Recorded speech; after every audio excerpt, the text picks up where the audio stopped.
Imagine a frozen river in November 1812. The temperature is -40 degrees. Thousands of men are screaming as they plunge through broken ice into black water below, while Cossack cavalry hunts them from the banks. This is not a defeated army. This is the wreckage of the most powerful military force ever assembled in human history. 600,000 soldiers who marched into Russia 5 months ago, led by a man who genuinely believed God had a personal interest in his career.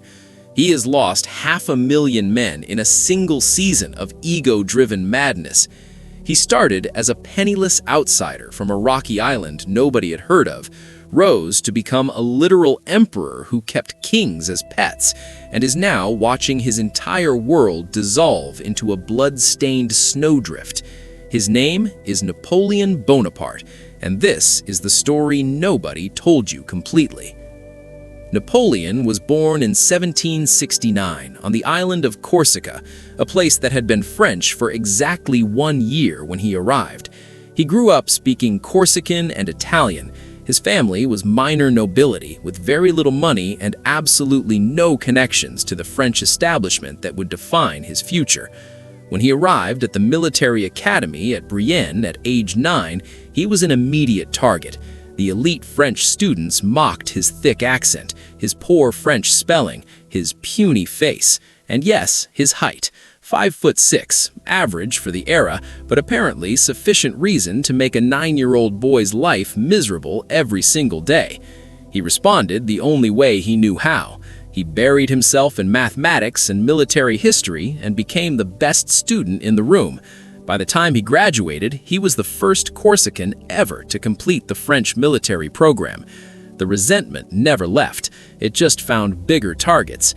And the funny part was, this man was so annoyed by people commenting on his height that he decided his only 2 options were complete silence or total European domination. Let that sink in. A 9-year-old boy was bullied at school, and his response was to spend the next 30 years conquering the continent to prove a point. Nobody stopped him, and now we all have to learn about his feelings in school.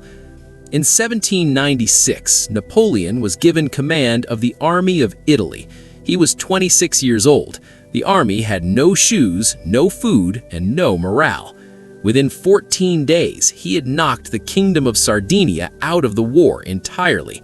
By the end of the Italian campaign, he had captured 150,000 prisoners, 540 cannons, and extracted 45 million francs from Italian states. He personally led charges across bridges under direct fire. He didn't just win battles, he reinvented how battles were fought, using speed and concentrated artillery in ways nobody had seen before. He returned to Paris not as a general, as a national hero, a political threat, a legend at 27. And then, because apparently Italy was not enough, he convinced the French government to let him invade Egypt. Funny part, this man actually thought he could win over a Muslim population by hinting he was secretly a fan of the Quran, while his soldiers were busy irritating the Sphinx. Let that sink in. He brought 38,000 troops and 167 scientists to Egypt, which is a very specific combination that suggests a man who could not decide if he was conquering or sightseeing. Incredible. In 1805, at Austerlitz, Napoleon faced the combined armies of Russia and Austria. He deliberately weakened his own right flank to make it look vulnerable. The Russians descended from the Pratzen Heights to attack what they thought was an exposed wing. Napoleon's hidden forces struck the center and shattered the Allied line. The Russians fled across frozen lakes. Napoleon ordered his artillery to fire on the ice. Hundreds drowned. The Holy Roman Empire, which had existed for 1,000 years, collapsed as a direct result of this single battle. Napoleon was now convinced beyond any doubt that he was a man of destiny who could not lose. That conviction would kill 500,000 people.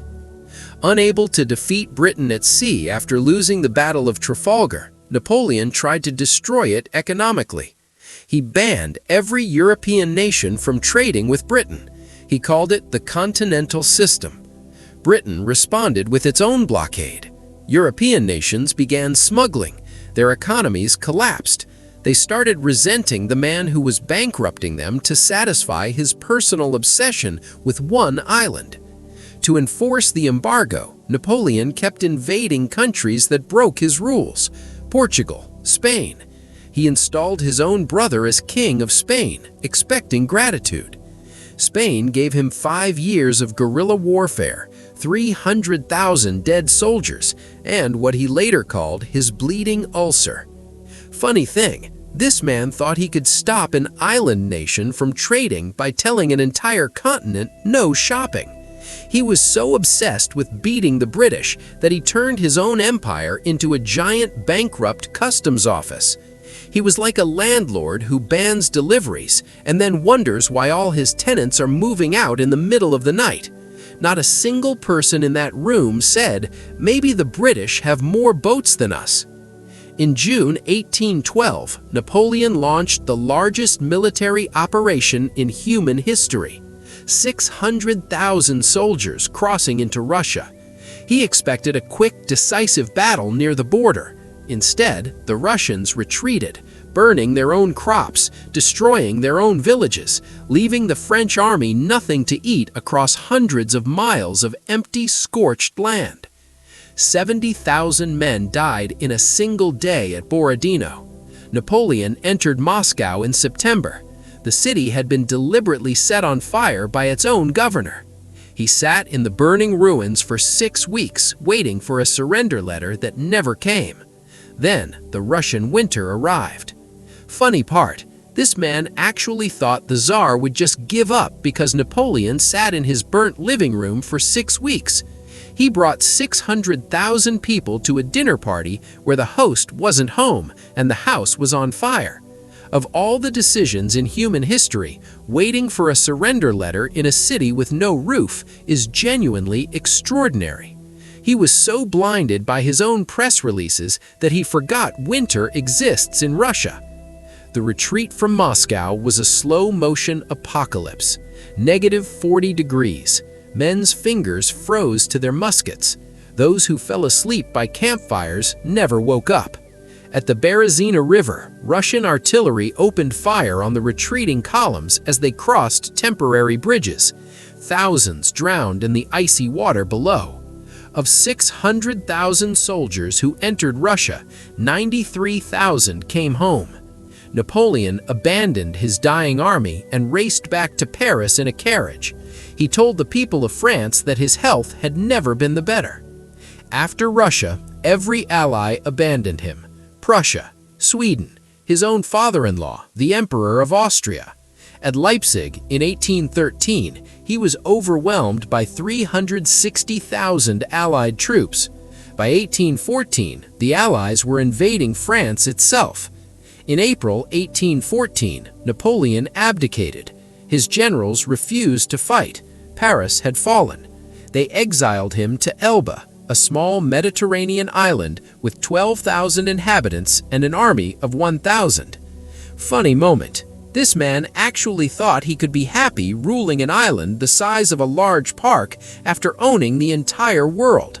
He was so bored that he reformed Elba's mining industry just to have something to do.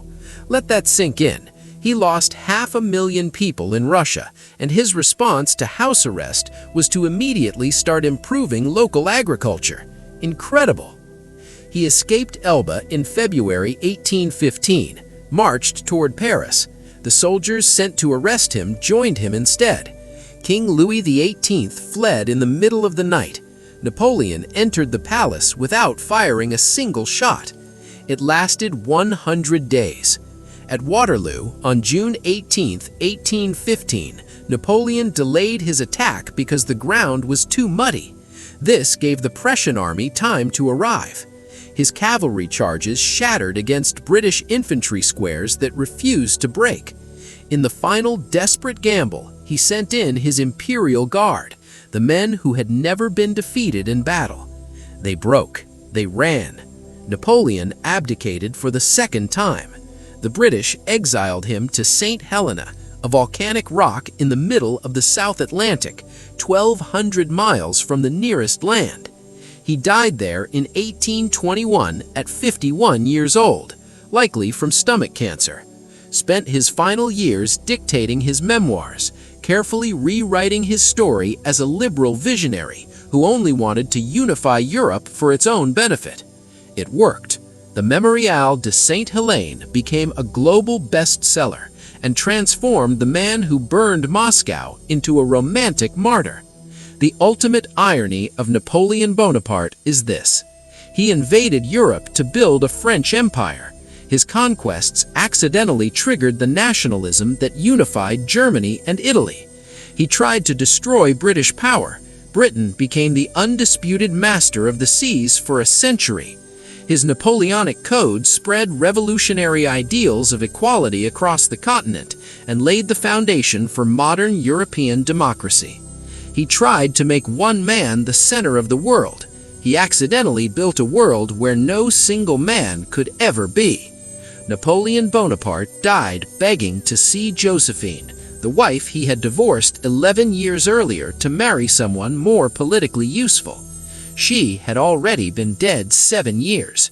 The man who knew the position of every cannon in Europe could not calculate the cost of a single decision made for ego rather than love.